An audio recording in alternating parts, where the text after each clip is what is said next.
Olá, boa tarde. Quinta-feira, 29 de agosto de 2019, o Ministério da Saúde declarou emergência em saúde pública no município e região metropolitana de São Paulo por causa do sarampo. O estado paulista registrou, até o momento, 2.299 casos, quase a totalidade dos dados nacionais. São Paulo foi também o primeiro estado a confirmar uma morte provocada pela doença neste novo ciclo do surto iniciado em junho. O governo federal orientou que todos os bebês entre 6 meses e menos de 1 ano devem tomar uma dose extra da vacina. Aqui em São Paulo, a atual campanha contra o sarampo também busca imunizar jovens de 15 a 29 anos. Saber agora de outros destaques da edição de hoje do Jornal da Assembleia. Legislativo paulista aprova projeto que obriga empresas de ônibus intermunicipais a fixar placas com informação sobre os direitos do usuário. Audiência pública discute proposta de encerramento das atividades do Oncocentro. A fundação cuida de pacientes com câncer. CPI do táxi aéreo traça panorama sobre a situação do transporte clandestino no país. A partir de agora, no Jornal da Assembleia.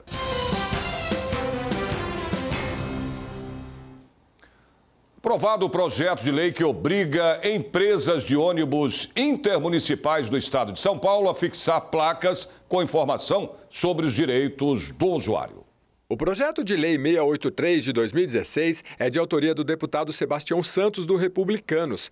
A placa deve ser anexada no interior do veículo com os seguintes dizeres. O artigo 741 do Código Civil dispõe que, interrompendo-se a viagem por qualquer motivo alheio à vontade do transportador, ainda que em consequência de evento imprevisível, fica ele obrigado a concluir o transporte contratado em outro veículo da mesma categoria ou com a anuência do passageiro por modalidade diferente, à sua custa, correndo também por sua conta as despesas de estada e alimentação do usuário durante a espera do novo transporte.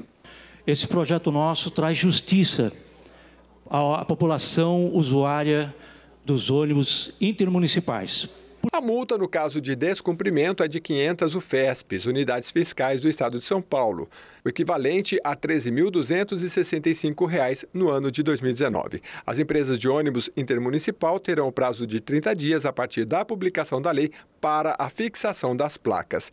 Na justificativa do projeto, o parlamentar cita que, pela falta de conhecimento da lei, os consumidores se sujeitam a concluir suas viagens em veículos com valor e comodidade inferior ao que foi pago inicialmente. A CPI do táxi aéreo ouviu o diretor-geral da Associação Brasileira do Setor. O comandante traçou um panorama da situação do transporte aéreo no país. O diretor-geral da Associação Brasileira de Táxis Aéreos e de Manutenção de Produtos Aeronáuticos, a Habitaer, lembrou durante a audiência pública na Assembleia Paulista que são muitas as exigências para evitar riscos de acidentes. É preciso, por exemplo, investir em um programa de treinamento adequado e também de manutenção das aeronaves. Ele explicou na CPI que a ANAC faz muitas exigências, como um programa de prevenção ao abuso de drogas e álcool, plano de assistência às vítimas e seguros para passageiros e tripulantes. Eu vejo muito importante esse trabalho da integração da sociedade com o poder público, né? Quem nos representa. Transporte aéreo pirata é um mal que atrapalha muito o nosso segmento de negócio, as nossas empresas e principalmente a sociedade como um todo. Então entra o poder público de uma forma coordenada, cooperativa e colaborativa. Não adianta só a ANAC, Agência Nacional de Aviação Civil, na parte de fiscalização. O comandante Afonso Almeida é piloto oficial aposentado da Força Aérea Brasileira e já atuou durante 22 anos na investigação de acidentes aéreos. Entre eles, os acidentes da Air France, que caiu no mar e matou 228 pessoas em junho de 2009, e o acidente da Gol em setembro de 2006, no Mato Grosso, que matou 154 pessoas. Durante a reunião, o representante da Habitaer apontou algumas falhas no mercado de táxi aéreo brasileiro. Entre elas estão a falta de infraestrutura e também a falta de uma política de regulação que combata a pirataria. Por ser um setor estratégico, a aviação, isso vai bater lá em Brasília e vai mexer com grandes interesses. Se não vejamos, 75% das aeronaves brasileiras estão no estado de São Paulo. Mais da metade dos aeródromos estão aqui. Mais de 70% dos aeronavegantes estão aqui. Por que o Brasil só tem 3 grandes empresas aéreas? Por que essa quebradeira geral das empresas aéreas regionais? Por quê? Por quê? Por quê? A gente sabe por quê. É uma equação complexa de um país que não funciona. Simples assim. E um dos órgãos regulatórios que precisa também de uma revisão é a ANAC. O comandante também destacou a situação dos pilotos, que precisam cumprir todos os requisitos com um contrato de trabalho. Já as aeronaves precisam estar em condições regulares de funcionalidade. Parece algo óbvio, mas hoje, segundo ele, muitas não poderiam circular pelo espaço aéreo brasileiro por conta da falta de manutenção. Semana que vem virá uma pessoa aqui da ANAC, que virá lá de Brasília para cá. Será ouvido, mudamos o horário para as 10 da manhã e vamos cobrar. O que mostra, assim, que nós temos uma ANAC muito poderosa, mas que na verdade não fiscaliza, não está em cima daquilo que está acontecendo agora, que deixou bem claro que as pessoas abrem empresas fantasmas. Elas funcionam normalmente, não têm aviões e brigam por aqueles que pagam seus impostos. Então nós temos que ir na ferida, e a ferida eu acho que é a ANAC. Deputados estaduais rejeitam o projeto de lei enviado pelo governo do estado que prevê a redução do valor de precatórios pagos aos funcionários públicos. A reunião da Comissão de Administração Pública e Relação do Trabalho foi marcada pela rejeição, por 6 votos a 5, do projeto de lei que estabelece para fins de requisição direta a Fazenda do Estado de São Paulo, autarquias, fundações e universidades estaduais, o limite para atendimento como obrigações de pequeno valor. Ou seja, em outras palavras, isso significa diminuir o valor dos precatórios concedidos a funcionários públicos dos atuais R$ 30 mil para 11 mil.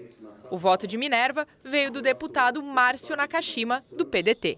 A gente precisa analisar um pouquinho melhor, né? Eu acho que é uma questão importante o equilíbrio das contas. A gente tem que agir com responsabilidade, mas da forma com que o projeto está apresentado, eu sou contrário. Então, foi assim o meu posicionamento hoje e a gente vai discutir com os outros deputados a questão do mérito depois do projeto. Foi uma demonstração clara, né, de que o governo, ainda com tudo articulado, não conseguiu vencer, né? E nós derrotamos aqui na Comissão do Trabalho, né, por conta por entendermos da injustiça que é reduzir para R$ 11 mil pagamento de precatórios de servidores públicos. Os demais itens foram aprovados sem considerações relevantes.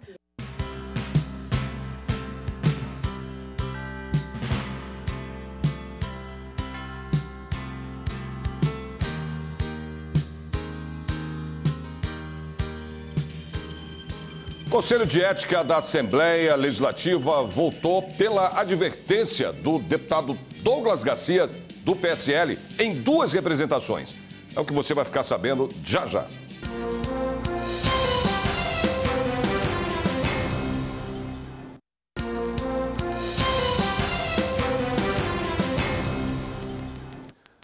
Conselho de Ética aqui da Assembleia Legislativa votou pela advertência do deputado Douglas Garcia, do PSL, em 2 representações. Os parlamentares ainda arquivaram outras denúncias. Confira agora na reportagem. O deputado Douglas Garcia foi representado pela deputada professora Bebel, do PT, por quebra de decoro parlamentar. E, pelo mesmo motivo, pela deputada Érica Malunguinho, do PSOL. Neste caso, a representação foi devido à fala do parlamentar em plenário em abril deste ano, quando exemplificou que arrancaria de um banheiro feminino a tapas um homem que se sente mulher. A Assembleia Legislativa de São Paulo responde à sociedade que não há e não se deve ter espaço para práticas discriminatórias, de exclusão, enfim, porque afinal de contas este lugar e o lugar da Casa de Leis é do povo e o povo consta, obviamente, também a população LGBT. O deputado Douglas Garcia, do PSL, reclamou do que ele considerou falta de reconhecimento pelo Conselho de Ética de sua imunidade parlamentar. Muitos deputados nessa casa, e não são poucos, né, dizem coisas assim que são para lá de contundentes e nem por isso eles são levados ao Conselho de Ética. Então eu queria saber se o Conselho de Ética também tratará dessa forma todos os que assim disserem, né? Porque a gente tem centenas de casos que não foram levados ao Conselho de Ética que de certa forma teriam que ser advertidos também. Os deputados integrantes do Conselho de Ética e Decoro Parlamentar votaram pelo arquivamento de 3 denúncias e 2 representações, todas por quebra de decoro parlamentar. As representações foram da deputada Janaína Pascoal, do PSL, contra a deputada professora Bebel, do PT, do deputado Gil Diniz, do PSL, contra o deputado Emílio de Souza, do PT. E as denúncias foram da deputada Márcia Lia, do PT, e do deputado Teonílio Barba, do mesmo partido, contra o deputado Douglas Garcia, do PSL, do deputado Teonílio Barba, do PT, contra o deputado Adalberto Freitas, do PSL, e da deputada Carla Morando, do PSDB, contra o deputado Luiz Fernando Teixeira Ferreira, do PT. Diante de todas as denúncias e representações, que eram 7, 2 foram julgadas para apenas uma advertência verbal. E os outros foram julgados como improcedentes e proposto o arquivamento. Eu acho que nós demos hoje uma lição de democracia, onde todos os partidos, independentes das tendências, das ideologias, eu acho que todos deixaram de lado o corporativismo e a questão ideológica. Na reunião da Comissão de Transportes e Comunicações, foi debatido com representantes da Artesp a cobrança de serviços automáticos nas rodovias paulistas. No comando dos trabalhos, o presidente da comissão, Ricardo Madalena, do PL. Na reunião, a convite da comissão, tivemos a presença de Anderson Rodrigues, da Diretoria de Operações da Artesp, que veio esclarecer sobre a cobrança automática de pedágio nas estradas paulistas. Nosso intuito é sempre responder tecnicamente e a gente acredita que atendeu a demanda de todas as perguntas que foram realizadas. Tivemos respostas objetivas e vamos continuar as nossas diligências com relação às cancelas eletrônicas. Esta comissão julga a necessidade de estar do lado da casa, que aqui é a casa do povo, né? E vamos continuar nosso trabalho, a nossa apuração aqui na Assembleia de São Paulo. O Parlamento Paulista aprovou recentemente projeto de lei do deputado Ricardo Madalena que proíbe as cobranças de taxa de adesão e mensalidade pagas pelos usuários às empresas operadoras de serviço de arrecadação para usufruir do benefício de não precisar pegar fila para o pagamento manual do pedágio. Na reunião da CPI das universidades públicas, ex-reitor afirmou aos integrantes da comissão que o desequilíbrio nas contas da USP foi o resultado da crise econômica. A reportagem da Caterina Schutt. Na reunião, o ex-reitor da USP prestou esclarecimentos sobre o período à frente da instituição, que foi de 2014 a 2018. Ele alegou uma fase de desequilíbrio financeiro por consequência de medidas tomadas na gestão anterior, como, por exemplo, o aumento de contratações e dos salários de servidores. No período de sua gestão, para reestabelecer o equilíbrio das finanças, foram implantados 2 planos de incentivo à demissão voluntária de servidores, que gerou a saída de 3.726 funcionários. O professor disse também que as medidas de saneamento demoraram a surtir efeitos. Isso porque, em maio de 2014, devido à crise econômica nacional, a arrecadação do ICMS desabou e, por consequência, o aporte às universidades. Mas, apesar da crise, para o ex-reitor, o progresso da universidade foi expressivo. Esses depósitos chegaram ao redor de 600 milhões de reais, se eu não me engano. Quando eu terminei, eles estavam se estabilizando, estavam deixando de cair, porque estavam alcançando o equilíbrio financeiro de novo. Então, hoje eu não sei, mas deve ter subido um pouco mais, porque aí começou novamente a recuperação. Durante o encontro, 16 requerimentos foram aprovados. Entre eles, o de autoria do deputado e presidente da CPI, Wellington Moura, do Republicanos, que solicita que seja oficiado ao Instituto de Criminalística um perito contábil para que seja analisado a regularidade da prestação de contas das 3 universidades paulistas, USP, Unesp e Unicamp. O presidente da comissão elogiou a transparência dos esclarecimentos prestados pelo professor Marco Antônio Zago. Gerou muitos questionamentos que serão perguntados para o próximo ex-reitor, que infelizmente a gente viu aí que houve aí uma grande falha de de prestação de contas, um crescimento absurdo no período em que o Estado, as contas estavam caindo, a arrecadação. O PIB do Brasil aumentou 0,4% no segundo trimestre na comparação com os 3 primeiros meses do ano. Essa informação é do IBGE. O resultado afastou o risco de uma recessão técnica no país, caracterizada por 2 trimestres seguidos de retração. A elevação do PIB aconteceu principalmente pelos ganhos da indústria e também dos serviços. O PIB é a soma de todos os bens e serviços produzidos por um país e serve para medir a evolução da economia.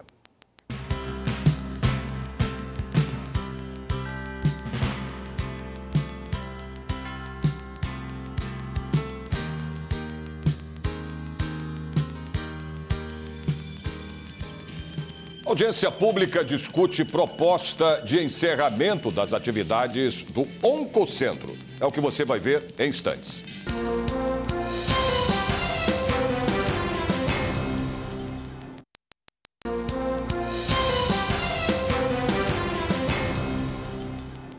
Pacientes e representantes da Fundação Oncocentro de São Paulo realizaram uma audiência pública para discutir o fechamento da entidade proposto pelo governo. A Fundação Oncocentro de São Paulo existe desde 1967 e foi criada por um grupo de professores da Faculdade de Medicina da Universidade de São Paulo para incentivar e coordenar estudos nas atividades na área de oncologia. Nesses 52 anos, a entidade é um importante aliado da Secretaria de Saúde na formulação das políticas públicas de saúde em câncer no Estado. Dezenas de pacientes e funcionários compareceram à reunião na Assembleia Paulista para protestar contra a proposta. Eles trouxeram faixas e pediram ajuda aos deputados. O desmembramento seria uma extinção de uma fundação que tem 45 anos de existência e que não foi fundada à toa, que não foi criada à toa por uma lei, né? Ela foi criada com a função de pesquisar sobre o câncer, fazer a prevenção, a detecção precoce, o tratamento e a reabilitação. E tudo isso ser transformado em pesquisa, ensino e divulgação pública. A FOSP, como é conhecida, realiza estudos e pesquisa em cancerologia, promove a formação de profissionais e o treinamento de técnicos especializados, pesquisas e novos métodos de prevenção, diagnóstico e tratamento da doença e coopera com entidades públicas e particulares para pesquisa, ensino e assistência em cancerologia. Hoje nós somos 89 funcionários, apenas 89. Só que se nós fizermos uma projeção em 45 anos de existência, o que esse número de funcionários conseguiu fazer, cada um foi responsável por aproximadamente 110 mil vidas. Vida, sobrevida e qualidade de vida. Então é um número bastante expressivo para uma instituição que tem poucos recursos, mas muita capacidade profissional. A audiência pública foi proposta pela deputada Beth Saão, do PT. Se o Hospital de Barretos atende 12 mil pessoas ao ano, eles atendem 6 mil, com uma estrutura infinitamente menor. Então, do ponto de vista da produtividade da Fundação, ela é excelente, né? E tem uma expertise aí que é acumulada pelos seus trabalhadores ao longo de décadas, muito fundamental. É preciso debater, conversar, quer fazer algumas mudanças, todo mundo está aberto ao diálogo. O que não pode é ser feito dessa forma autoritária, né? De chegar com uma decisão pronta, tomada, e todo mundo tem que engolir goela abaixo. Laila teve câncer de boca e desde 2007 encontrou ajuda para tratar a doença.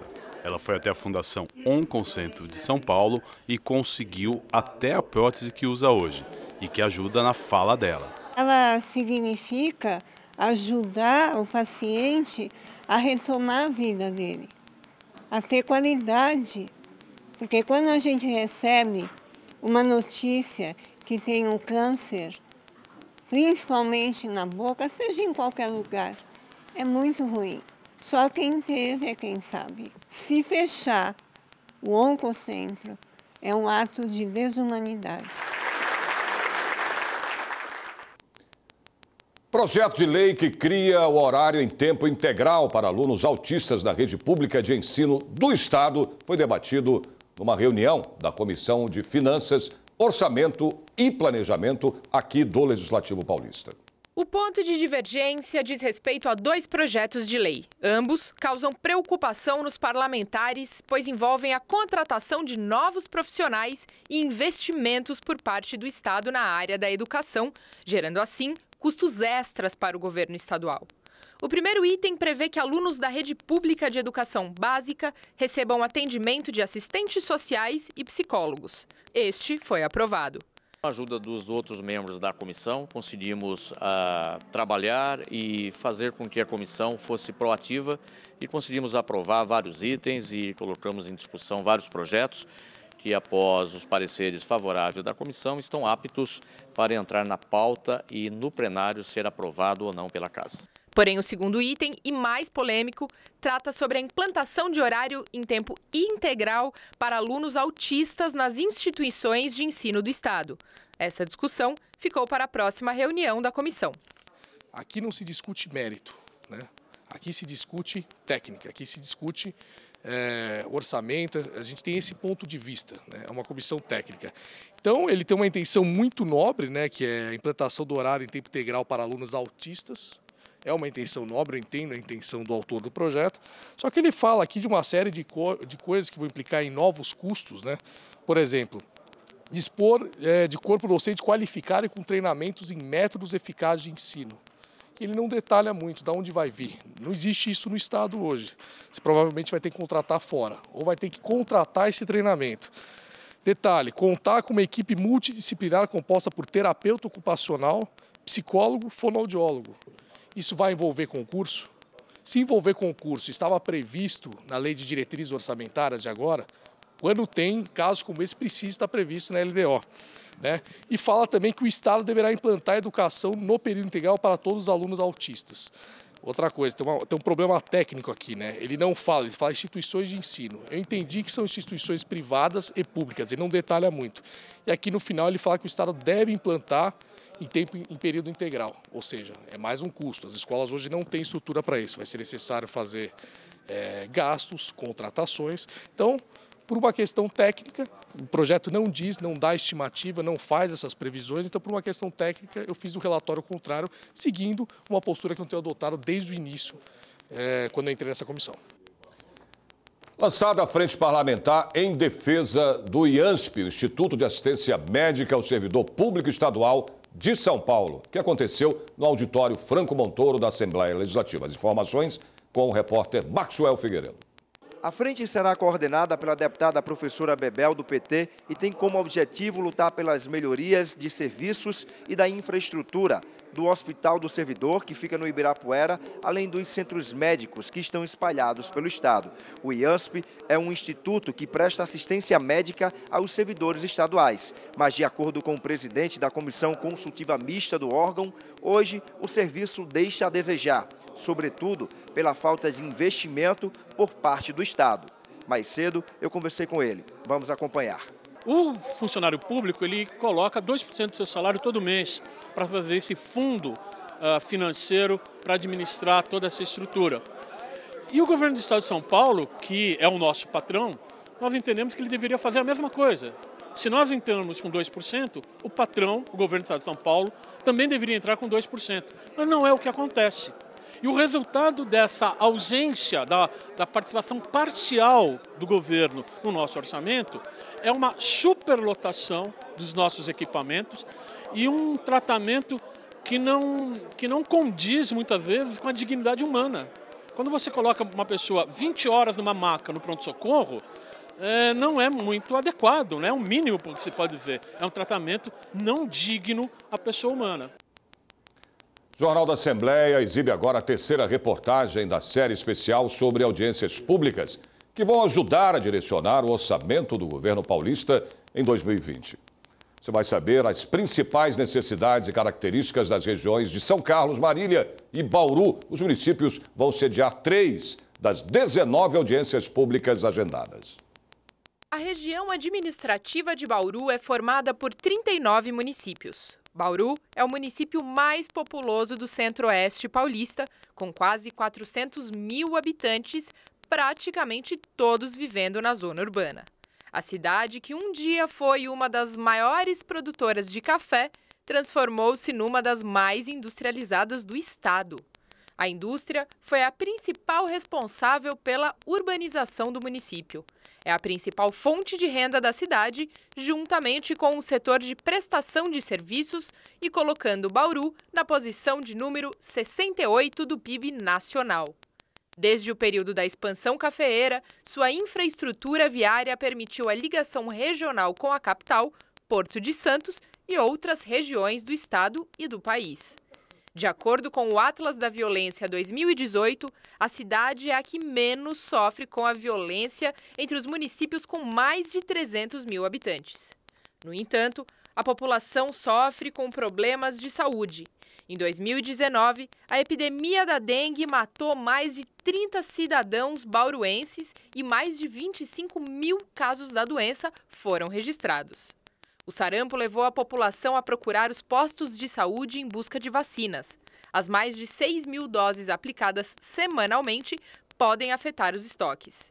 A saúde também tem sido prejudicada pelas condições do saneamento básico da região.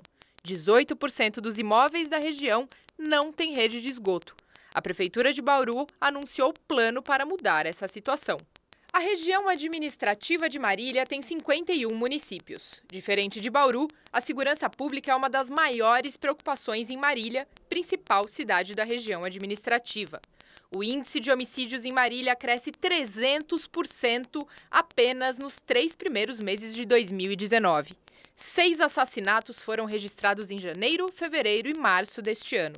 Técnicos do Tribunal de Contas do Estado fiscalizaram delegacias daquela região e encontraram problemas de toda a ordem. Este ano, a estrutura de saneamento básico na cidade de Marília está passando por revitalização e caminha para o tratamento total dos resíduos produzidos no município com a finalização das obras da estação de tratamento de esgoto. Enquanto isso, a maior cidade e os municípios que compõem a região esperam estar bem contemplados no orçamento do estado. São Carlos, principal cidade da região administrativa, formada por mais 5 outros municípios, é conhecida como a capital da ciência e da tecnologia. Atualmente tem 2.500 doutores para 250 mil habitantes, média de um doutor a cada 100 habitantes. A proporção representa a média de 10 vezes maior que a nacional. No entanto, a crise econômica brasileira vem dificultando a vida em São Carlos. No primeiro semestre deste ano, comércio e indústria fecharam mais de 500 vagas.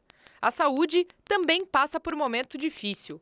O secretário da Saúde no município destaca a luta para manter o funcionamento normal da Santa Casa e para a reabertura de 2 unidades de pronto atendimento em bairros da periferia. A minha intenção é ouvir a população local, ouvir as demandas locais, lembrando para a gente ter foco. A gente conclama e convoca a população para estar presente nessas audiências públicas, porém solicito que a gente foque realmente em apresentar as diversas demandas que as pessoas têm, para não dar um viés político ou não virar palanque eleitoral, não é esse o objetivo. Temos muitas demandas na área de infraestrutura, de escolas, de saúde, de transportes, de acessibilidade, de urbanização, enfim, o que não falta é demanda, mas os recursos são limitados.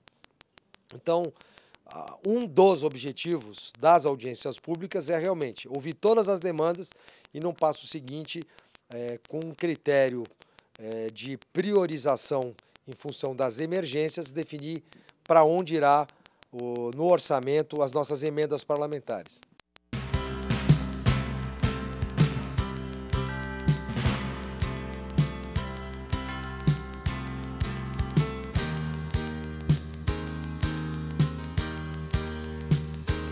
Por hoje é só, o Jornal da Assembleia desta quinta-feira termina aqui. Lembrando a você que a partir das 2h30 da tarde, a TV Alesp transmite ao vivo a sessão plenária, que você pode acompanhar através da internet no nosso site, que é o al.sp.gov.br, e também no YouTube. A gente se vê de novo amanhã a partir do meio-dia. Até lá e ótima tarde para você.